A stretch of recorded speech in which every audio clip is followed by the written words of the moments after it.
Hello friends, আজ বৃহস্পতিবারের update.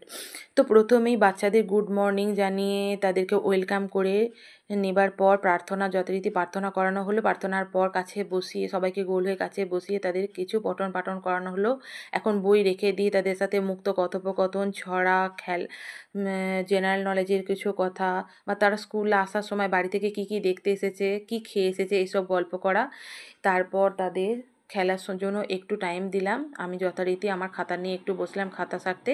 আর আপনারা তো জানেনই যে কোশ্চেন পেপার অ্যাপসে প্রচুর কাজ থাকে, তো ওপেন করা বা ফটো ক্যাপচারিং করা এবং তার সাথে অ্যাটেন্ডেন্সের কাজটুকু করে নিলাম। 1 থেকে 7 তারিখের মধ্যে আমি বাচ্চাদের ওজন এবং হাইটটা কমপ্লিট করার চেষ্টা করি। তো এবারে সেটা হয়ে ওঠেনি, কারণ প্রচুর বৃষ্টির জন্য বাচ্চাদেরকে ওরা নিয়ে আসতে পারছিল না।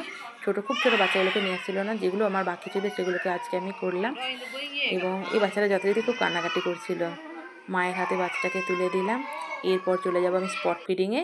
আমার বাচ্চারা স্পট ফিডিংয়ে বসে খাচ্ছে, দেখুন বন্ধুরা। ওকে, বাই বাই।